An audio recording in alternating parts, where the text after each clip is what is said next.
Hey everyone, you're listening to InfoQuench with Jeff. And Amy. We're chatting about how to get the most out of life. And covering a ton of interesting topics. So there's sure to be something. For just about everyone. Let's get to it. Hey everybody, and welcome to InfoQuench. I'm your host, Jeff. And I'm Amy. In this episode, we're going to be talking about 5 secrets of self-discipline. There's only 5? I know, right? Really? Only 5. And afterwards, are you a ninja? What's going on? There are far more secrets to self-discipline. These are the top 5, the very best. We only do the very best on our podcast. Yeah, we do. We only do the best because we love our loyal listeners. So this episode's quote will be one by Plato, and it is, "The first and best victory is to conquer self." First and best victory is to conquer self. I like that. It does. It just drives home the importance of self-discipline in all that we do. Why do we have to discipline ourselves? Don't we live in a world where we get disciplined by everybody else? Why discipline ourselves? Well, I think self-discipline is more about consistency. It's about being able to push ourselves forward toward our goal. Why would we want to do that? Why don't we just languish in nothingness the rest of our lives? Well, we certainly could, and we could put that in our obituary. Languish. Jeff McLennan languished in nothingness. That'd be great. I'd love that. No, I mean, self-discipline helps us stay motivated, and it allows us to accomplish things. And I think it just feels good to know that you're doing something consistently. That's true. I guess if we weren't motivated to do anything in particular, nothing would happen in this world. Well, that's right. Everything would just be in a total stagnant state. Well, yes, we would be Neanderthals, and we would just sitting back waiting on everybody else to come up with the inventions. And we don't want to do that. Let's move society forward one self-disciplined person at a time. And one podcast at a time. There you go. Informational. I want to do a little aside about the dog. What dog? Well, we've mentioned him on a few podcasts that there is a barking dog in our neighborhood, and it's driving Jeff nuts. People don't realize sometimes that German shepherds they have the loudest bark. Well, and this dog lives directly across the street. Don't get me going on this dog. The funny thing is, and I'll get Jeff to tell the story because I think it began last September with his first call to the authorities to talk about the complaint, and he was asked to do a bark log, and essentially that was just to list out when the dog was barking, write out the times. What a tedious experiment that was. And then that was sent in, but there was no action taken. None. They ignored it. So fill our listeners and Jeff into what your next steps were that were given. To do another bark log, honey. I had to do another bark log. And this time, I went the extra mile and did a bunch of videos and time-stamped them and sent it all in one big package with a beautiful bow on it. Well, and he actually, because the videos were such a large file size, Jeff actually had to add them to a YouTube channel. That's right. I did. So there's an entire YouTube channel. There's one video. I'm just going to say this, and then maybe we can put this all to rest. There's one video on a beautiful, quiet, sunny Sunday afternoon that is like 28 minutes of this dog barking. And I'm not just talking barking. I'm talking aggressively barking. Like, it's ridiculous. Anyway. What I really find funny is that on this beautiful, sunny Sunday afternoon, you were at the window with your iPhone recording the dog for 28 minutes. Yeah.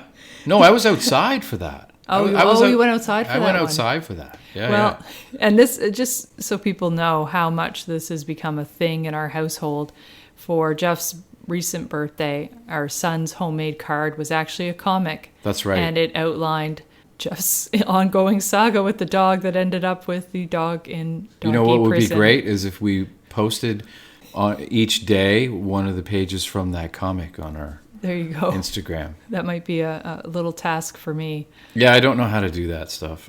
I have to admit. Yeah, that's a good way to get out of doing it. Yeah. I don't know how to do it. Happy Mother's Day, by the way. Thank you. Here's something else for you to do. Have you had a nice Mother's Day?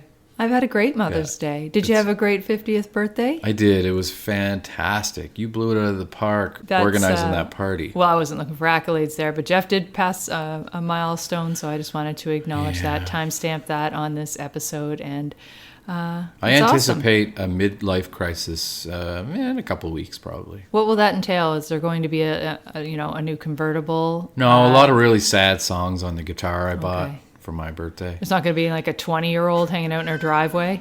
No, there won't be any of that, honey. Charlie disapproves. Charlie. If you can hear Charlie Yang in the background. If I could just translate for Charlie, he said, "I can't believe you're 50. Give me some food." So some people do it with a convertible and the 20-year-old.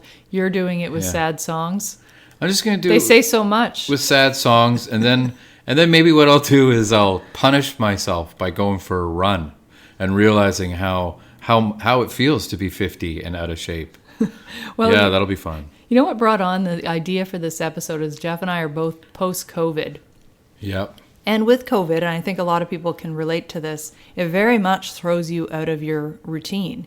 And so, for instance, with exercise, all of a sudden our lung capacity isn't quite where it was. No. And it's going to take a while to recover. And I find that a lot of times things just, sometimes small things, sometimes large things, derail our routine, whether it's, eating regular meals or having a healthy sleep time. And that's where self-discipline comes in. Exactly. So that's what led me to be interested enough to do some research and to help us get back on track, because I know for me, COVID was a bit of a drag, and I know for others it can be even more severe. So we count ourselves lucky that our symptoms were mild, but we're still seeing some effects. Still ongoing, though. Like, I don't know if it's quote-unquote long COVID or not, but I still have a cough that rears its ugly head every once in a while, and and just fatigue. We'll keep that cough at bay for this 30 minutes, won't you? Definitely. It'll save me some heavy editing. Yes, you don't need to do any crazy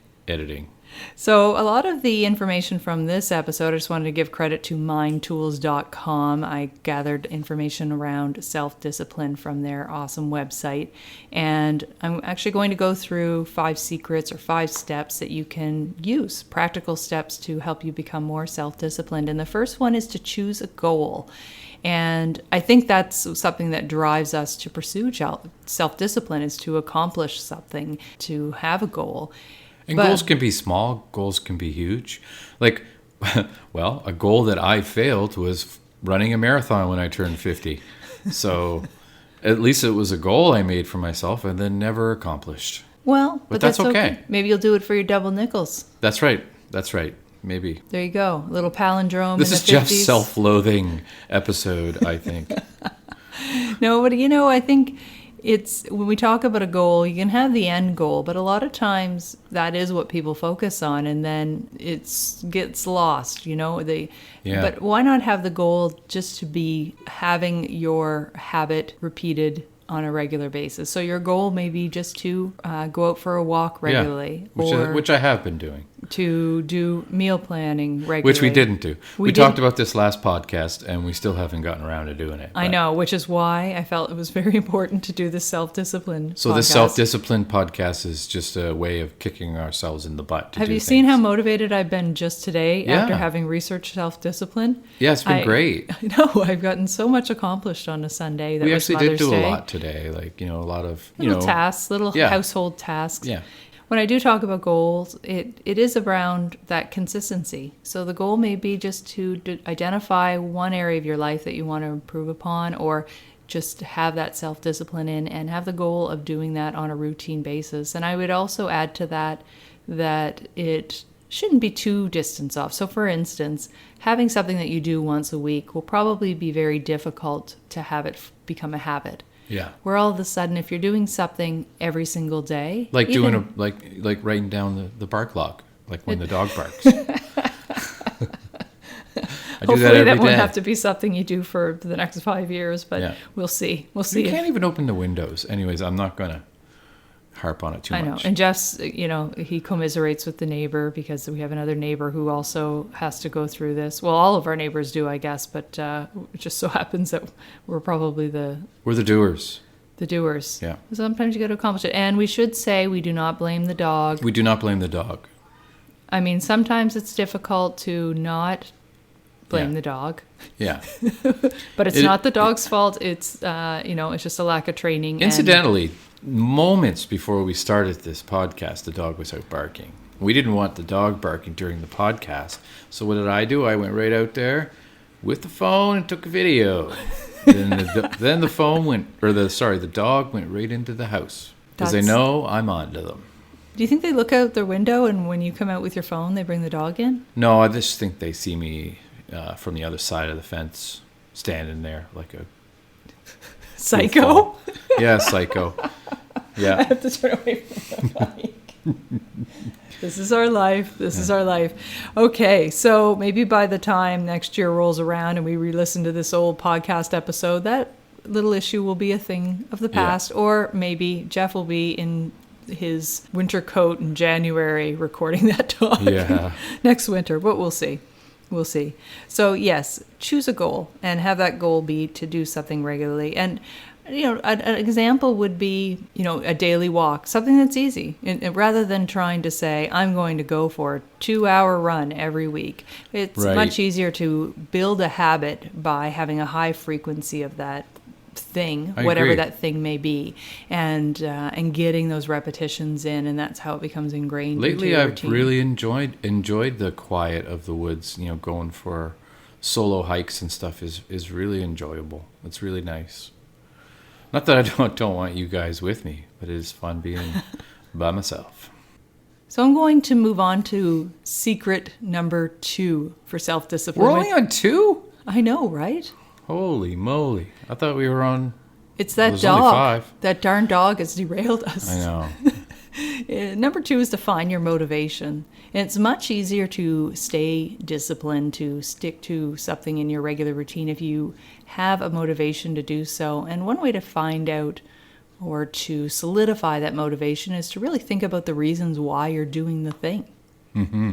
So whether it is art, that's right. Whether it's to, maybe it's just the reason is just for pure enjoyment, to have a creative outlet. Maybe the reason is a health reason. Yeah. And on those days where perhaps the task or the thing is just a little bit too difficult, a little far down on the to-do list, going back to your why and what motivates you can spur you on to get it done. Get her done. That was synchronized get her done's. It was. Well done. I'm going to move straight on to number 3. Let's go. There you go. Number Now 3. we're rolling. It's to identify obstacles. And I think this is really about self-awareness, to know why, to reflect back on when you have given up on something in your routine or given up on a positive habit, and to think what derailed you from pursuing that. It's usually bad habits that derail good habits. That's right. And sometimes the self-discipline is not adding something to your routine, but rather taking something away. So like if you're trying to quit smoking and you replace that with doing cocaine, that would be bad. That would be a great example of a bad thing. That's not a good example. I don't know what I'm talking about. More so when I'm talking about habits, it's and identifying obstacles. It's really around looking at what stops you from doing the thing and then devising a strategy to overcome it. So one thing might be you want to wake up earlier every morning. Yeah. But you just can't get yourself to stop hitting your snooze button. And then before you know it, earlier has gone by and now it's later and now you're running late.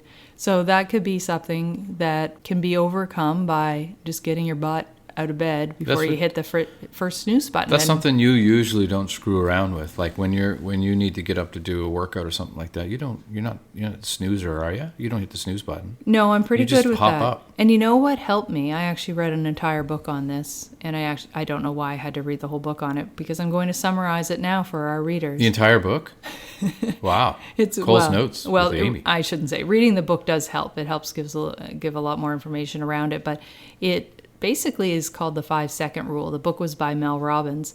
And the idea is that if you wait any longer than 5 seconds to make a decision, then your mind will automatically create a reason not to act. Yeah. So it's about lying in bed and contemplating, even for 30 seconds, all the reasons why it would be comfortable to lay in bed and how you could maybe put off doing this. Maybe Convincing yourself that you deserve a little bit more of a rest. That's exactly it. Maybe it's, I don't need to make my coffee today. I will just grab one on the way to work. Or Yeah. I don't, need to. I'll skip my pants. That'll save me a good 5 seconds. I mean, there's a lot of things that can go through our mind when we try to put off something. It could be putting off getting groceries and thinking about reasons why it might be better to go the next day. Do you love my reason for for putting off getting the groceries? What's your common reason? Well, one of the ones, the most recent ones, which I'm not exactly proud of. I remember one time saying, let's just see if we can eat every single thing in the house so that we have nothing to eat and then get groceries. Let's deplete all of our resources and nearly starve before we get more groceries. You've really driven that one home, though, because in our last episode, when we talked about meal planning, we actually talked about that as being a bit of a good thing because you get to use up things before they expire. It Oh my forces goodness, you. are we repeating ourselves like one podcast and then the next? Well, no, it's more so that what you use as an excuse has become a bit of a positive. At least we've convinced ourselves it's I a know. positive thing. That's because, honey, we've contemplated it longer than 5 seconds. That's exactly it. If you said, maybe we should get groceries, and I said, okay, I'm going, and I left, instead of taking that 5 seconds to think, maybe we should eat everything in the house before. Or it's busy, it's supper hour, Yeah. or, it's just before a long weekend. Everyone's going to be eating the groceries. I'm just not feeling it. It looks like it's going to rain. I should go tomorrow when it's not going to rain. Oh, it's really sunny. I don't want to spend my day in the grocery store. Oh, yeah. Oh, we don't have a list ready yet, so I shouldn't go get the groceries yet until we have a list. Tomorrow's a holiday. It's going to be jumping. Looks like we starve or get pizza delivered. Those are the many things that can go through your mind if you wait longer than 5 seconds. I That's think right. that 5 seconds, even if you're, maybe facing a difficult task at work and you think of reasons to put it off or other things you can do in its place. Again, the 5-second rule applies. So I would encourage people to give it a try. Or if you don't follow it, think about what goes through your mind when you're contemplating whether or not to do something that maybe is something that you're trying to make a new positive habit. What if during those 5 seconds you just fall asleep? I mean, I can't fall asleep in 5 seconds, but I know people who can. Well, You and as know? soon as you hit that snooze button, you've committed to fall asleep. You're basically saying, I suspect that I'm quite likely to fall back asleep, and I don't trust that I'm not going to, so I'm hitting the snooze button just to be sure. I think I'm going to be, repeating myself again, because I probably said this in the previous podcast, but I wake up before my alarm, and I never hit snooze, and I turn my alarm off before it has a chance to go off, because I hate it that much. Well, Yeah. so let hatred be your driver. Yeah, let hatred wake you up in the morning. Another thing when we're looking at this... There's a good t-shirt. Anyway, go ahead. So definitely procrastination overall can be an obstacle. Another obstacle can just be having things in your environment. So if you're trying to, your self-discipline is about breaking a bad habit, and maybe it's, not eating as many chips. A lot of times it's just removing those things from your environment. It's sort of an out of sight, out of mind type of thing. So it's a self-awareness of what are your triggers to not do something or Right. to do something. That makes sense. And to remove those triggers. And that sets you on a path for success. The real like crux of like understanding all this is being aware that you do need to take those 5 seconds to make a decision, right? You know what I mean? To be, because a lot of people don't think that way. They just make the decision or not. But if you like wake up and you're like, I have 5 seconds, Right. and then you do it. Well, and it's not even waiting the 5 seconds. It's just immediately your alarm goes off, you get up. And I mean, one of my tricks is, it's very simple. As soon as the alarm goes off, I go straight to the washroom and I brush my teeth. Yeah. And to me, that's sort of the first thing I would do when I wake up. So it sets it's my little trigger to say, okay, you're up for the day. And sometimes it's best to get the most difficult things done earliest there in you the go, day. like brushing your teeth. Like Ryan Serhant. No, well, working out is him, but not Well, necessarily brushing teeth. But the brushing the teeth is my trick to get myself out of bed, and I can brush my teeth with my eyes closed, but by the time I'm done, I'm awake and I'm ready to go and I can go do my workout. So Yeah. It sounds silly, but that's a trick that works for me. And I mean, I've heard of people doing things like having an alarm clock across the room, so they actually have to get out of bed and then go and turn it off. For me, That's ridiculous to me. well, I can do that, but then it looks so cozy to crawl back into the bed, to One slide thing you into your do little do, nest. Yeah, that's true. That in itself is a pleasure. So One that would thing you work. do though is you set more than one alarm if it's a serious reason to wake up. Well, yes. You don't want to sleep through it, so you set like 4 alarms. That was more so in a previous job when I had to travel and I would take early morning flights. I would often set 2 or 3 alarms. Or if I was actually on the road and I had a major event or other work item that I had to get to that at makes an early sense. hour, I would always set multiple alarms a few minutes apart. That's your anxiety of like missing one alarm. No, honey, it's not my anxiety. It's my preparation. That's what I meant. It's I don't mean in particular your anxiety. I just mean everyone's anxiety. Why else would you set more than one alarm? You're anxious that you're going to miss it. Well, to me, that setting a more than one alarm takes away my anxiety because I know that I have the safety nets in place and I can rest easy. Right. Whereas if I have the one alarm, I might be thinking, oh, is the phone charged up enough? Do I have it plugged in? But am I correct in saying, though, that you set the alarms because you're anxious in missing the alarm? Is that right? Well, I think it avoids the anxiety in the first place. It's just become part of my routine. Ah, okay. But it's luckily hasn't been something I've had to do in recent times. It's No. only when you have that, you can't delay getting on a flight. The plane isn't going to wait for you. Absolutely or not. an event is not going to wait for you to show up. It's going to start whether or not you're there. So for me, that became part of my routine. And Is this your way of reminding me the time you called to the airport and made sure that our flight was on time and it didn't even exist? That's right. I will never forget that. I called days before, so there was time to adapt. I love it. And those are My just- wife. Those are just ways. Those are my little protections. Those are the things that I build in that help make sure that I'm successful in the long run. Yeah, that's great. That we're successful as a family getting on vacation. Yes, it's true. I wish I was on top of it enough to adopt some of those practices, but That's okay. I'll carry it for the family. When we talked about temptation and for the idea of self-discipline around canceling a negative habit or removing something and out of sight, out of mind, I just want to quote Oscar Wilde on this one. It's just a great quote. Charlie loves it. Charlie, you heard Oscar Wilde, and he's like, "I love that guy." I love Oscar Wilde. Remember is it Portrait of Dorian Gray? Yeah. Oh, he's a like great one. one of the wittiest. Is that a word? Wittiest? I think it is. It is Writers now. ever. Oh, human before beings. I read this quote, I just want to go back to the previous episode. Crispins is a word. How did you use it?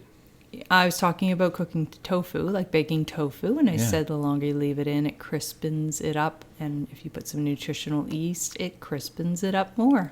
Oh, And you said, crispens. you bet me $50, I believe. I think 50 it was 5 imaginary dollars. Well, regardless. So, I was right. And Just acknowledge congratulations. Crispins. I You did are start right. it with Crispies Crispins. it up, so I'll acknowledge that Crispies? Crispies it up is not Rice Krispies it up kind of thing. pop, snop, crackle, pop. Snop, pop, snop, and snoople. Back to that quote by Oscar Wilde around temptation. And he says, I can resist anything except temptation. Yeah, that's great.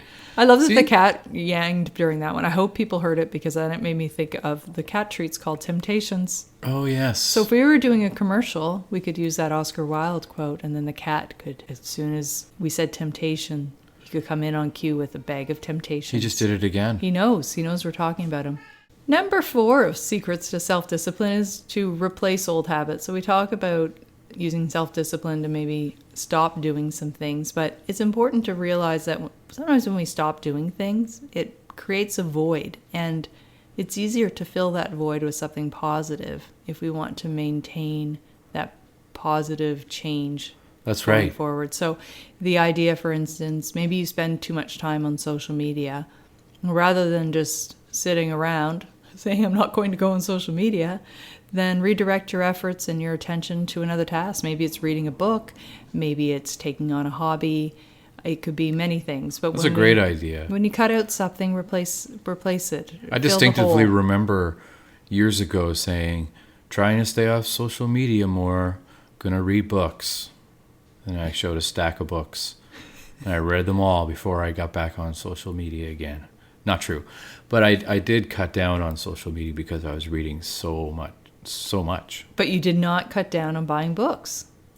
No, I love books. I'm currently listening to an audiobook on my walk to and from work. I'm reading one on my Kindle, and I have a hard copy paperback I got on the go. So I've got all three. You read a lot, and it's great. I know, but having all three on the go is a little much. I feel like I need some closure on it. Is there cross-pollination? Do you did I read that in that book? Or? No, not really. I mean, a lot of what I'm reading are nonfiction, so I see. I don't get that as much as that's good. If it was a fiction book and all of a sudden I was mixing up the characters and had no idea what was going on. I wonder what the world record is for most books read at the same time. At the exact same time? Yeah. They'd have to line them all up, and somebody would have to go cross-eyed, making sure they're looking at all the words. Not quite like that, but you know what I mean. Yeah. Or maybe they'd stack them all on top of one another, and the person would have X-ray vision. Is that how they would do it? Remember that movie Short Circuit? Did you see that? Did we talk about this recently? And you didn't see that movie? Is that the one with the robot? Number 5, I'm Alive? Yeah. Oh yeah. Yeah. Number 5 is alive. And remember when he was reading a book? Yes. He used his little robot hand to flip those pages at lightning speed. That's right. If we could read like that, that would be amazing. I've always actually wanted to look into speed reading. Have you ever done that? I haven't, but I really enjoy the act of reading. So the idea of too. having to speed right. read, I don't know. I mean, maybe it would be helpful if I was in a course and I needed to learn a large amount of content at once. There are certain books and certain types of reading that you can peruse it and get all of the information you need. You know what I mean? Oh, definitely. You skip all the ofs and does and just I do that sometimes. Yeah. Number 5 is alive. And it's... Yes, it is. And it's also our last secret to self-discipline, which is just to monitor your progress, because that can help you stay motivated and knowing that you are moving along in your self-discipline journey. And it'll help you feel happy, proud, energized, keep you on the right path. It can be something as easy as, writing it in a journal. But even easier than that is something my father used to do was he would just write an X on the calendar. When he was getting into the habit of walking every day, he would just write an X. It was a simple thing to do when he got back in the door, and it just gave him a real visual representation of how often he was doing that habit. Now people replace that with Fitbits and stuff like that, Well, they do, but I think there's something to be said about going old school on it. Yeah, tangible, physical. Yeah, I agree. We love streaks. I mean, think about Wordle and Worldle. It's easy. Both. It's Worldle, easy to. if you haven't seen Worldle, it's a great way to improve your geography. But all of these little word recent games that are coming up, we love to keep our streak, and I think that goes with building habits and having self-discipline to create something in our routine or to take something away. Well, we must also take this moment to say that we're undefeated. We've never not gotten a puzzle, and it should be said that we do the puzzles together. Specifically for Wordle, though. Wordle. That's yes, correct. We do. So I don't know. I think it's cheating because we've got 2 brains working on it, but... Yeah, not necessarily. I don't think it's cheating. I think it's winning. Winning at all costs. So that brings us to the end of my secrets, and it's time for your random tip. Oh, random tip. Okay, here it is. So you've got a big test coming up, right? Or an exam or something. And, okay, picture this. You're chewing like bubble gum. Like some kind of bubble gum, maybe Trident or whatever kind of bubble gum you like. You're chewing it, and that's what you're doing when you study. Thing is, studies have shown that if you chew that same gum during your exam and write it eating the same gum, your answers and what you studied will come back easier. Now, does it have to be the exact same piece of gum? It's got to be the same piece. It's got to be the same flavor. It's obviously the same flavor. It's the same piece. No, it doesn't have to be the same piece. Well, it wouldn't be the same flavor because eventually the flavor would run out of that piece of gum. You just buy a pack of gum, honey, and you eat one piece while you're studying, then you throw that piece in the garbage. Then you go to your exam and you eat a piece from that same package when you write your exam. But what if you're not allowed to chew gum in class? You're not, but still, if you want to get those answers right. When you were a kid, do you remember kids like taking their gum out and sticking it on the beak of their ball cap or on the side of their desk or on the side of the desk, and then chewing it again? Like saving it. I remember there was actually a gum saver container you could buy. Yeah. Which is really? Yes. Wow. I don't Which remember is that. so disgusting now that I think about it. We'll have to put a picture of that up on our Instagram. How desperate were we that we had to... Well, I shouldn't say that. I mean, maybe that was the only way some people got to chew gum. You know what would be a perfect gum saver package is those, when you get the 25-cent machines where you get a little prize and it comes in those little plastic Yes, that's right. domes. And then you could have a great visual of your chewed gum. And you could see it through it. Yeah, you could see it. And you could have them all piled up, stacked on your nightstand, and just choose which flavor you want, or basically it's just rubber at that point because there's no flavor left. You could just choose what color of gum you want to chew that day. That's right. Anyway, that's my tip. And it's a great one. So thank you so much for listening. Hopefully we help you with your self-discipline, and we're hoping to help ourselves. Yes, thanks so much for listening, everybody, and we'll see you next podcast. Bye-bye. Bye-bye.